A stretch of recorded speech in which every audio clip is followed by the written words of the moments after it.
Bugs. They are perhaps the most common group of animals we observe around us naturally on a daily basis. It surrounds us, penetrates us, it binds the galaxy together.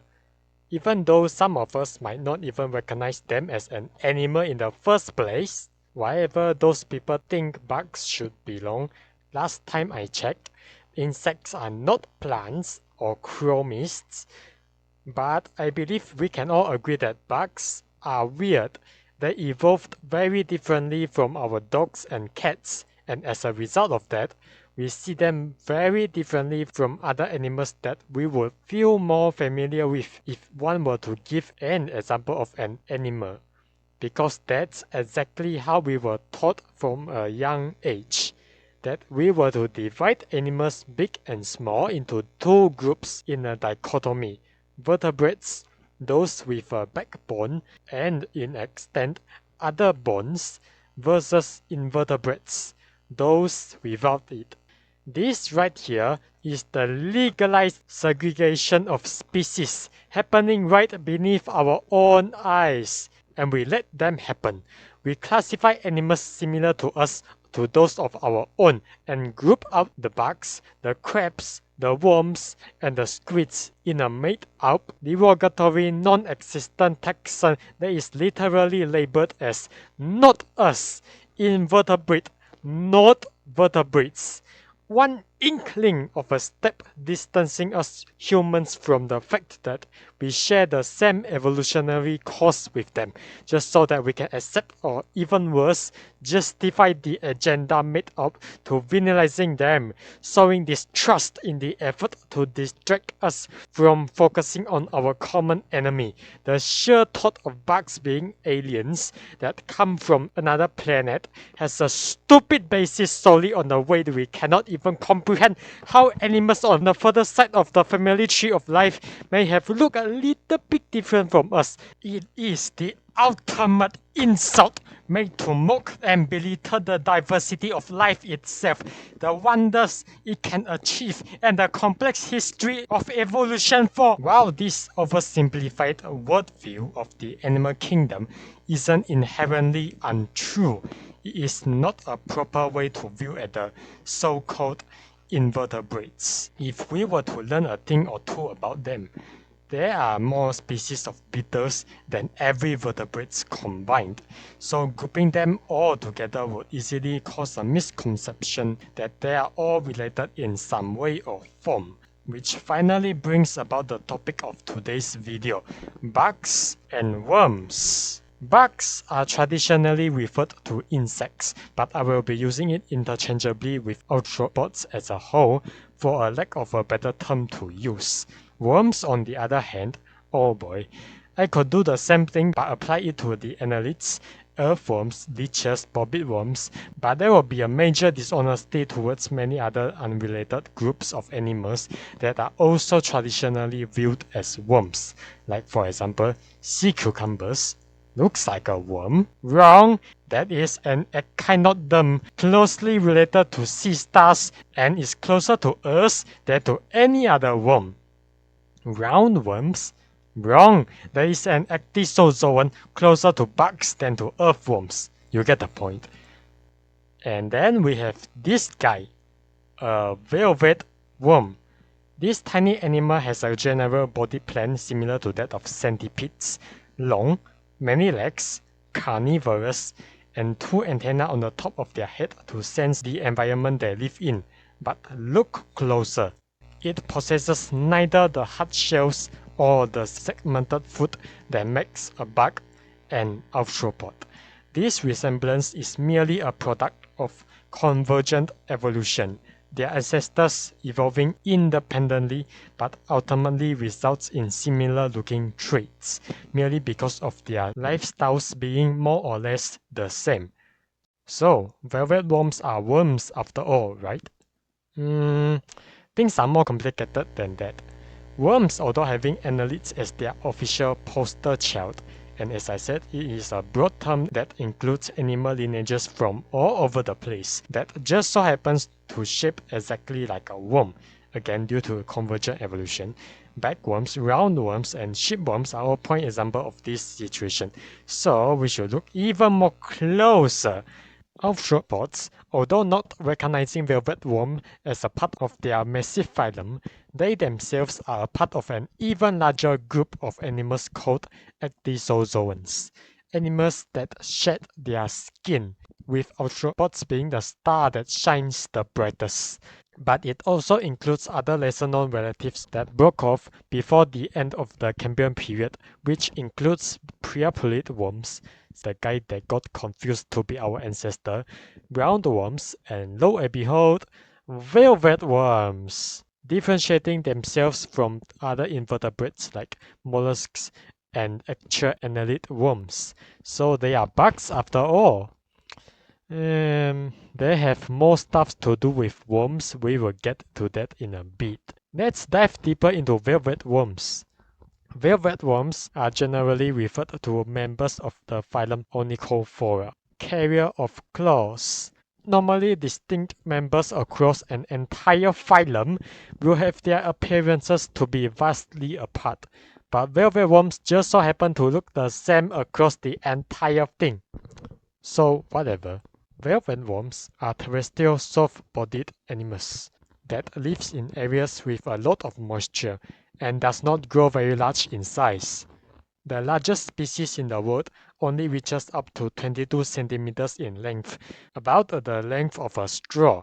Pretty tiny, could be predated upon by a lot of animals, but also big enough to handle smaller bugs on their own. Like a lot of animals, velvet worms have a pair of simple eyes just at their antennae. Teeny tiny eyes that let them observe their surroundings. But do not let the name and their adorable appearances fool you. They are called simple to differentiate from the compound eyes of bugs and sea bugs. The eye by itself is pretty advanced. Things like spiders also have simple eyes, but they can still stalk tiny insects flying around just fine. However, velvet worms doesn't really have much use of the eyes that cannot even get a good view of what's in front of them. They are just there mainly for safety reasons. The blind velvet worm even got rid of it altogether.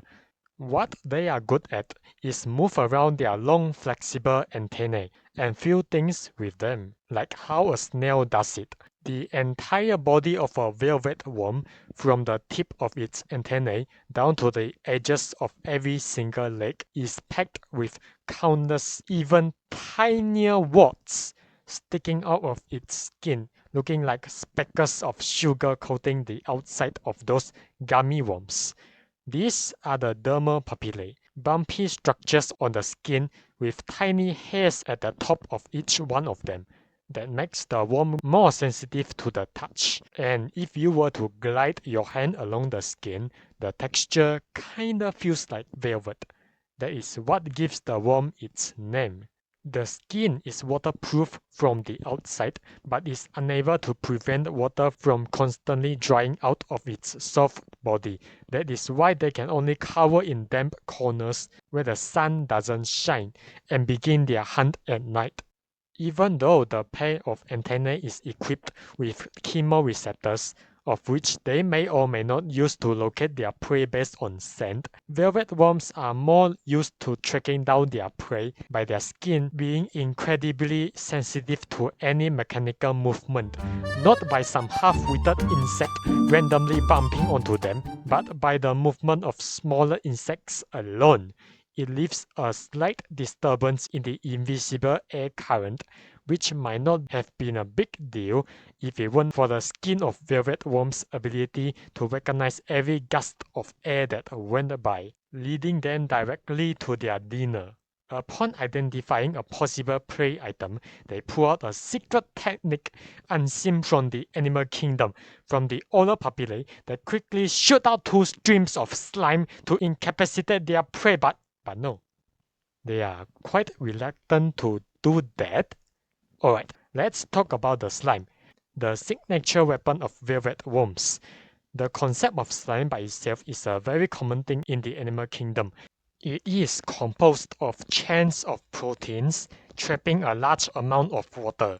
Not necessarily difficult for animals to produce. Fish have it, squids have it, we have it, especially in aquatic species. They only have to keep the significantly smaller protein part of the equation and let nature do the magic for them.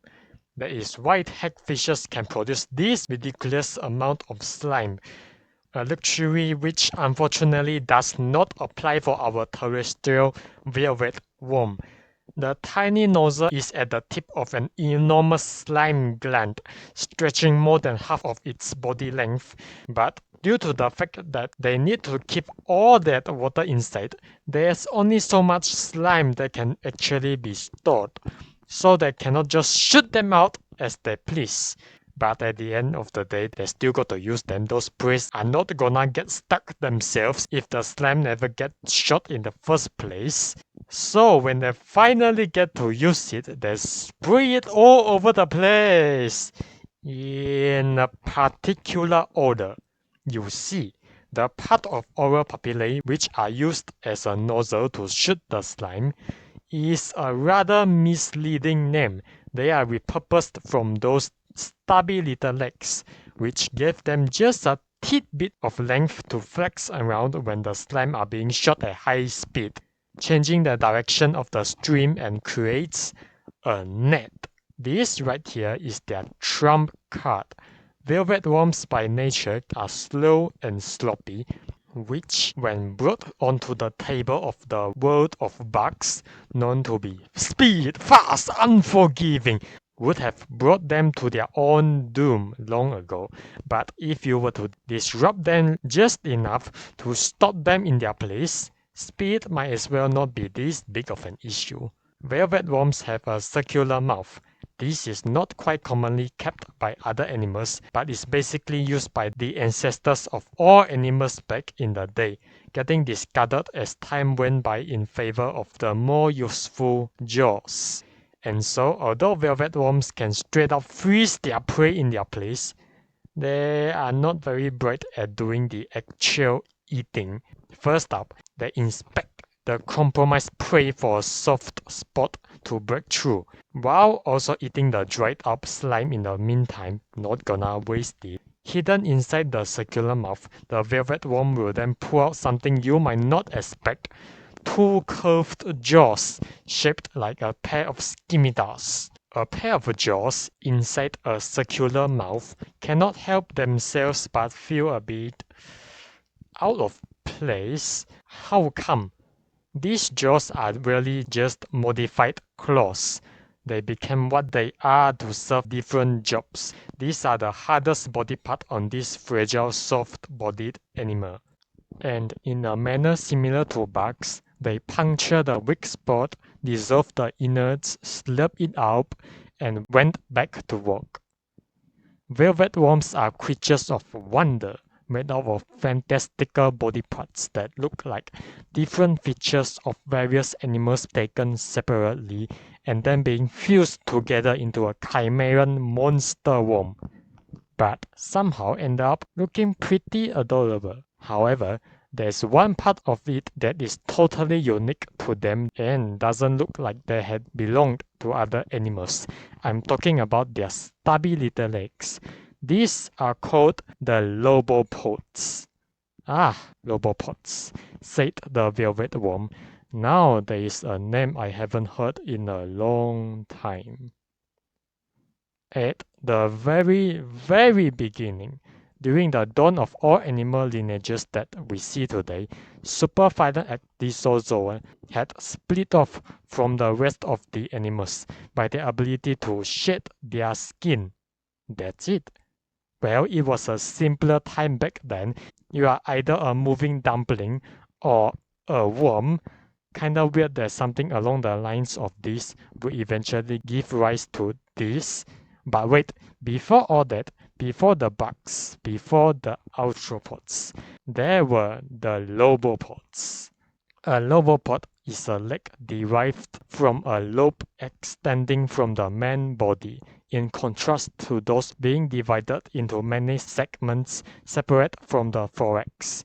These are more of a smooth transition from the squishy body, and actually lacks any joint at all, but instead are fitted with these rings on it. Its strength is provided by bodily fluids inside, fueling it up like water balloons. Still pretty squishy, but enough for them to work gently by pulling a pair of legs at the same time, resulting in this funny movement.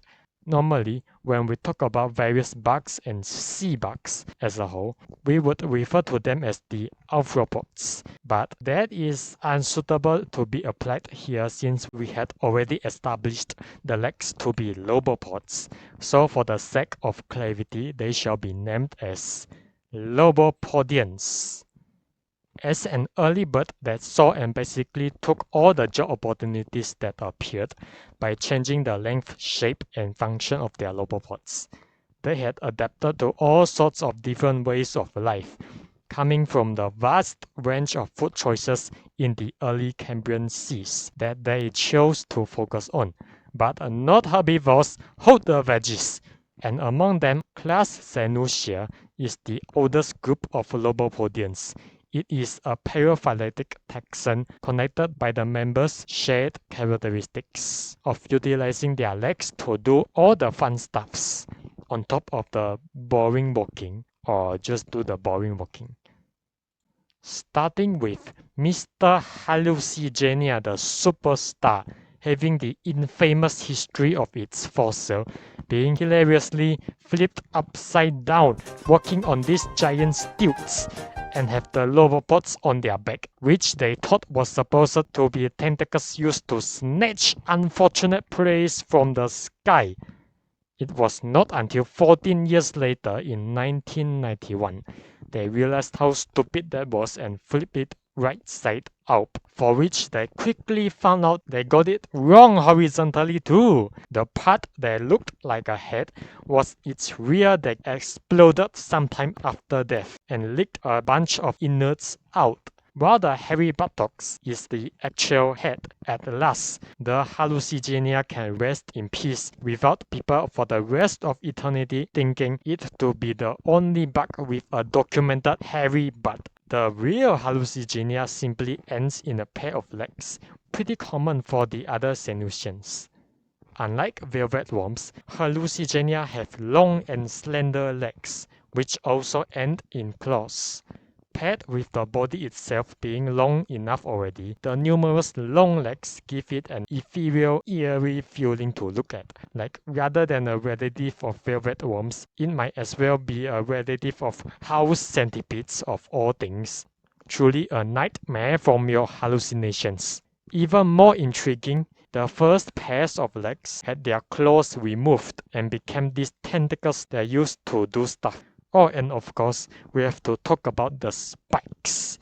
Hallucigenia is not exactly a huge, terrifying worm, even when standing side by side with other Cambrian animals, which are also on the smaller ends of things, very likely to be seen as a food to munch on. And since that tiny mouth isn't gonna help them out anytime soon, they developed one of the most common defensive tactics in the days to come: spikes. To which they go all in on that too.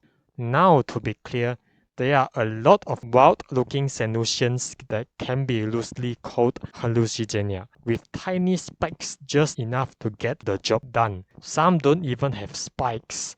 And then there's this guy called Tanahita with flower spikes. Dang, that's cool. Fascivermis is one such wild-looking Sanusian related to hallucigenia with that cute little mouth. But boy, they look way different. Fascivermis has its first 5 pairs of legs modified to an extreme, sprouting long hairs on top of them, capable of capturing planktons and food scraps floating around, indicating them opting for an obligate filter feeding diet. This would allow them to eat constantly without the need to excessively hunt down their prey, but it might not provide them enough energy to move around. Not that it really needs to do that. And so the Fascivermis got rid of its other legs, learned a way to build itself a cozy tube to live in, get a massive bulge of a tail to anchor down in the tube, And voila, you got yourself a feather duster worm in the Cambrian period. It's filter feeding time again! Not only that, we also have another filter feeding guy, Ovaceous vermis, who think all that cut the legs, swell the tail is too complicated for it. Why not just use the hooked claws to hang on a random spot and start filtering? And if you are wondering how it got that weird name, just look at it. Hoorah! Hoorah! If Fascivermis is the Cambrian equivalent of the feather duster worm, then Ovaceous vermis will be none other than the feather stars. Mesmerizing filter feeders that are basically sea lilies without the stalk to anchor on the seabed. Due to this, feather stars wander around and feathers all over the place, looking for a spot to latch on for their filter feeding business. On the other side of the spectrum, a lot of them are not very bright about where to go next and what to do with their body parts, like the Siberids that just don't want their eyes anymore. Our hands are better. And believe me, these are among the more normal looking worms, compared to whatever Diana is trying to do with these long spiky legs. Wait, it's Chinese? Mr. Weird Worm from Yunnan has these tiny spikes around its legs, which grants it its specific epithet of being a cactus. Yeah, it does look like a cactus. It used its robust legs to walk on the sea floor, doing whatever it was trying to do. These creepy crawlies that come in all sorts of shapes and sizes don't look like our cute velvet worms at all. It is suffice to say that these worms had achieved some considerable amount of success early on, but even this bag of worms would still feel a little insignificant under the total domination of their own relatives, which you may have already heard of beforehand under the name Dinocaridids, the terrible shrimps, a paraphyletic taxon of stem arthropods, with quite an insane cast of members featuring many famous mascots of the Cambrian period. They are the main players under all the spotlight during that time. Dinocaridids sprout pairs of giant flappy lobes around the trunk of their body. This is originally a silly attempt of trying to make some gills for themselves. We all know that gills by their own nature requires a large surface area being exposed to the water to absorb the oxygen in it efficiently. These foolish worms looked at the numbers and just went big area, which gives big shapes. And we got ourselves some flappy bits. Oh, and they learned how to swim with those. But unlike birds and bats, some of these worms gained their fins through the extension of the body trunk itself, and they get to keep the legs, something that is shown evidently in omnidens, or tooth, a dinocaridid thought to be a close relative of the disgusting-looking Pamdiluvion, with an estimated size of 55 centimeters. Thing is, omnidens is way past that threshold, capable of reaching up to an unnatural 1.5 meters, while our ancestors are stuck within the centimeters. Anomalocaris, the most commonly known apex predator of the Cambrian seas, are in the range of 35 centimeters, and even then, we are dealing with the higher end of their size. Possessing both methods of locomotion, omnidens hunts down any potential prey item it wanders upon, striking with its horrifying claws fitted with as much spikes as it can possibly put, larger than even some of the supposed predators of that time.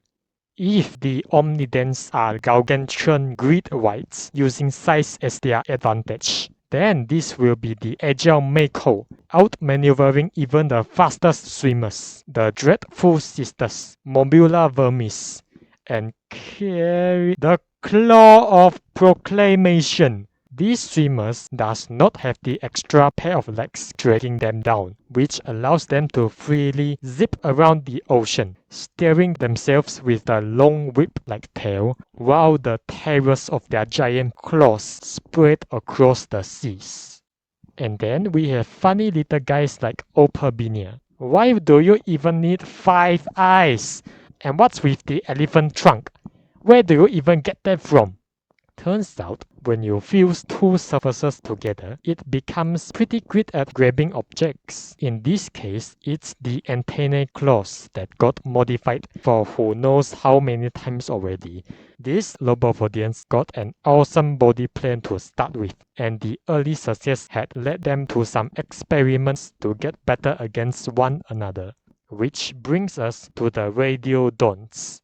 This group of kinder bugs, as its name suggests, has a circular mouthpart that is now fitted with a ring of teeth to better crush down their prey from all directions. A direct upgrade to those that came before them, while the overall body plan isn't that far from the other more orthodox looking dinocaridids, having lobopodous fins. One part of their body points at a peculiar trend going on. Although the head and fins remain to be extended lobes of the soft trunk, the frontal appendages that dinocaridids use for hunting gets an upgrade too. The claws became hardened and segmented, a separate segment from the rest of its main body, which is exactly the main primary thing about arthropods, a body of segmented exoskeletons. And look who is here. The Anomalomalamanalocaris. In fact, it is called an abnormal shrimp because the segmented claws were thought to be fossilized body of a shrimp. Oddly enough, the claws that was supposed to be the feelers of lobopodians before they figured out on how to get their eyes going became so useful they started to put teeth on them to take part in subjugating prey, which became the spiky mustache thing on radiodonts, and finally working its way to one of the mouthparts of insects. That is one hell of a job application profile. What's next? Some random mucus-making organ becoming our iodine factory in front of our throat? The emergence of the stronger, better claws and the need for a set of teeth all points at a trend that is going on in the background. The arthropods are on the rise, and soon enough they will fill up every role they can discover in the seas. This is not something the lobopodians that retained their soft, unsegmented bodies is willing to hear. The hands of natural selection does not operate in favor of those that refuses to be on top in a competition. These newly emerged arthropods has a body plan that is a direct upgrade to those of themselves. Everything the lobopodians can do, the bugs do it in the same amount of time with tenfold its efficiency.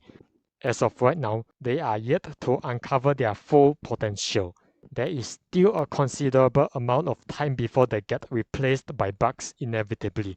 The clock had started ticking. They were forced into an arms race with their own cousins, and there is no going back now.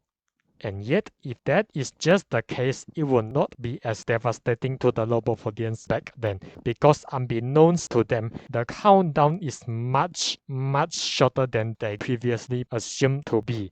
An invisible force is quietly climbing to them. The segmented worms are arriving. Like and subscribe if you enjoyed this video. Similar to ecdysozoans, grouping up other random animals rather than just the bugs and sea bugs, annelid is one small phylum, originated from another larger superphylum alongside mollusks and ribbon worms, called Lophotrochozoa, based on the shared commonality of its members having to go through a trochophore larval stage. But overall, they are doing their own thing really. Being a fellow soft-bodied animal, the origin of annelids is pretty much clouded in mystery. There is this middle Cambrian animal funnily named Wickwexia that has these cool-looking rings of scales and spikes, but is also equipped with a mouth similar to that of a snail. And then you got people debating whether it's an ancient snail or an ancient scale worm. There's also those that thought the Ediacaran pancake guy to be an annelid of some sort. Definitive annelid fossils came a bit later during the Middle Cambrian. Unfortunately, we don't see a beautiful gallery of animals displaying transitional forms to show how it evolved those traits in the first place. Instead, they arrived bearing a clear goal in mind: to bring an end to the dominance of lobopodians, occupy every nook and cranny within their reach under a newly formed regime of worms.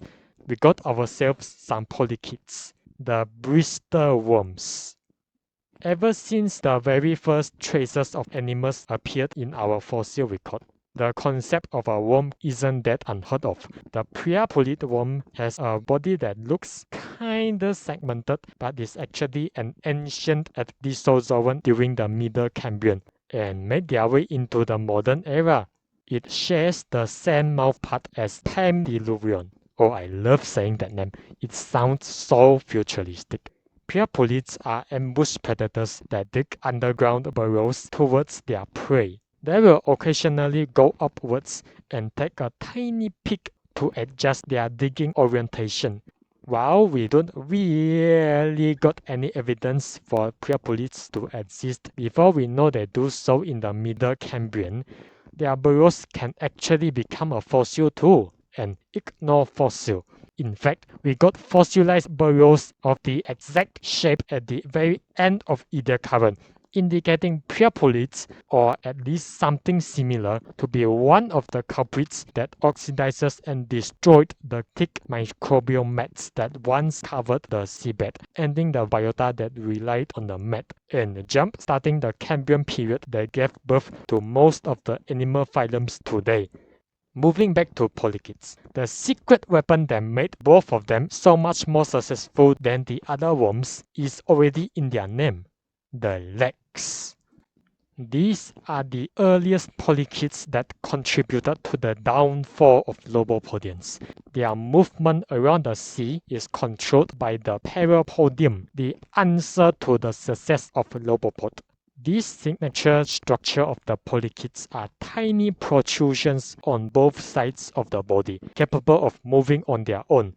But unlike lobopodians having the claws or fins to be the next step of this protruding part, polychaetes decide to put their own spin on this matter, and went with Chita bristus, made out of the same material that form the shell of insects, that can easily be suited to perform other works based on the need of the worm's lifestyle. On top of that, each of their parapodium is equipped with its own ingrown hair, a massive one at that. This is to serve as an anchor for the muscles, providing mechanical support for the parapodium, allowing for a stronger control of its movement, similar to how our bones work. Oligochaetes are your familiar blisterless worms, the earthworms and leeches. Earthworms didn't exactly got rid of their chaetae per se. It is drastically reduced to a microscopic level to keep up with their streamlined body suited for a subterranean life, although they did keep it for anchoring down themselves in the mud. And as for the leeches, they just like to show off their swimming skills using those big juicy muscles. The fireworms, on the other hand, have a whole bundle of chaetae on each parapodium, tiny flames coming out of a very long fire stove. Every single needle is coated with potent toxins that cause incredible pain if it just so happens to come in contact with your skin, as if you are being burned alive. Marine burrowers like the bobbit worm and the bloodworm have parapodia and chaetae of moderate length to not interfere with their mud-digging lifestyle while retaining some level of movement options. Meanwhile, Tomoteris, the gossamer worm, is a planktonic polychaete that spends its entire life hovering in the water column. Its bloated body filled with water has a density similar to that of the ocean around it, while the swollen legs give it some level of mobility. Shining in a ghostly bioluminescence, it never touches the sea floor as long as its attachment to this world is yet to fade away. Time's up. The world did not leave that much of a time for lobopodians anyway, as the very first apex predators that came earlier than even the anomalocaris. The basis of their diversity and dominion over the other species isn't really comparable to that of other animals. This bloom of crazy-looking animals in a relatively short amount of time has a basis on the fact that there are no one better than them in the first place. But very soon the wheel of evolution will start spinning for both the descendants of their own and those of their adversaries. And as it do so, those royalties of the older days that refuse to change for the better gets overthrown, their regime cut short, and they disappear into the layers of earth just as sudden as they appear, unable to compete with either the bugs or worms. Most of the lobopodians didn't even make it out of the Cambrian period, but for those that did, get to see the sunrise in the brand new world. Hey, remember the hallucigenia? Well, guess what? It lived! 309 million years ago in the Carboniferous period. A bunch of sands fell from above and everyone died. A sad day for all the animals involved, but their corpses left a bunch of imprints on the sedimentary rock that formed and became the Mason Creek fossil beds, which gave us a bunch of funny-looking fossils, like the Tully monster. And there is one peculiar fossil relevant to this video.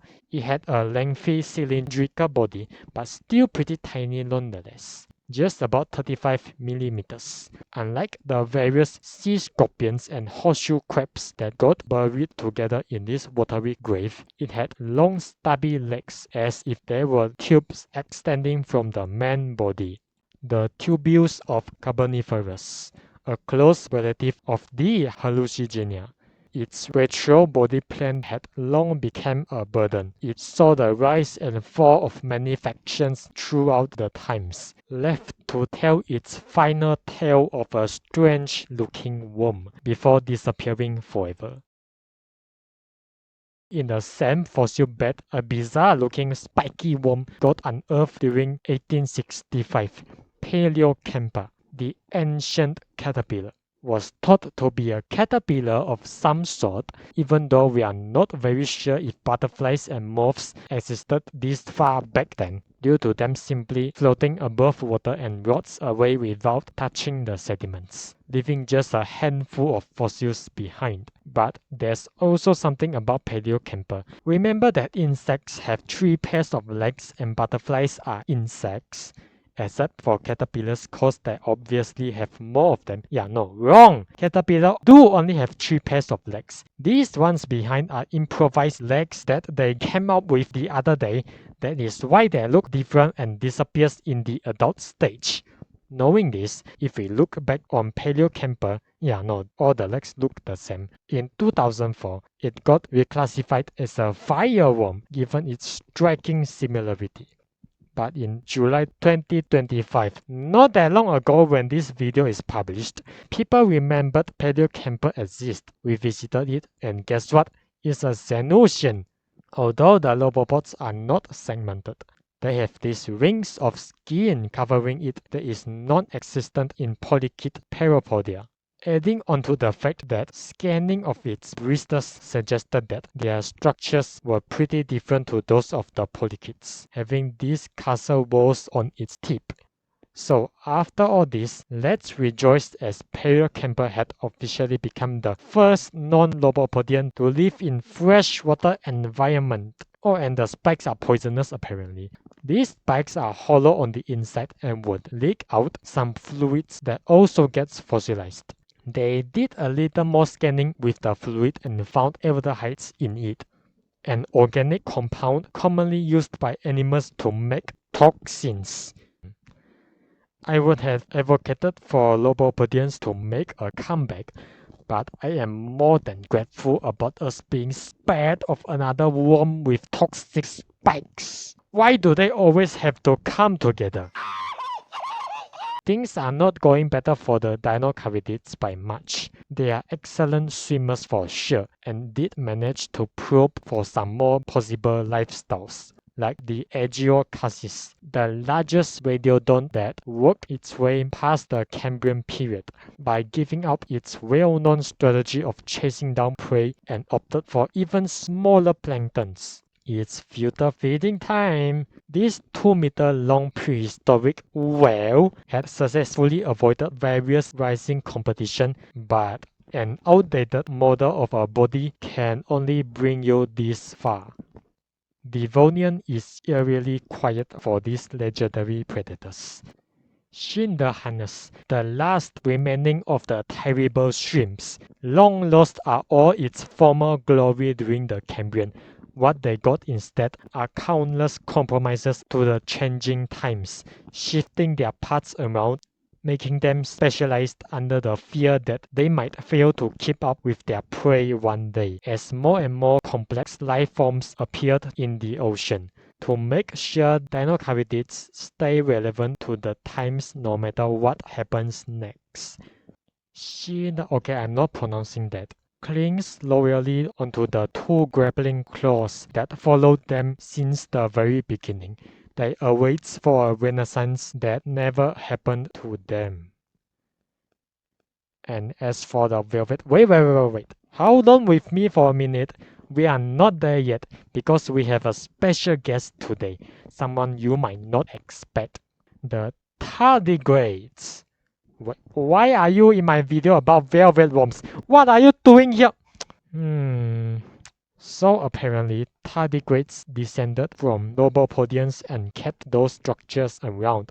And I was obligated to talk about this overrated piece of an animal. Tardigrades are called water bears because they live in watery environments like rivers and moss. But once pulled out of that desirable environment, it activates its superpower and turns into an invincible meatball, can survive asphyxiation, absolute zero, boiling temperature, radiation, space. They may even come from an alien planet. Wow, truly a remarkable wonder of nature. Okay, first up, this invincible state is called cryptobiosis, used by microscopic animals to survive their changing habitat, since they could not just decide to move anywhere else, like a hibernation of some sort, stopping metabolism until further notice. It can be performed by nematodes, brine shrimps, rotifers, a random midge, plant seeds, yeast, space tardigrades. Space Shuttle Columbia carried some nematodes to study them, but the shuttle fell apart during atmospheric re-entry and was destroyed. Sometime later, the nematodes were retrieved only to be found alive. And as for brine shrimps, you guys know them, they are known for laying eggs that can survive all sorts of calamity happening around them. But when big enough to make a puddle, they will sprout like seeds and hatch once again. We are not very sure what kind of cetaceans that will eventually give rise to the ancestor of tardigrades, but we do have a tardigrade fossil from the Cambrian period in Sweden. They have 3 pairs of legs instead of 4. After the rise of arthropods and annelids, they cowardly shrunk down to the microscopic level. Did I tell you that they followed the Sanusian tradition of maybe having eyes? Let's just move on. And at last, the antenna canthropod pulls an entire pair of antennae out of nowhere. How the heck? We don't know. What's the use? We don't know.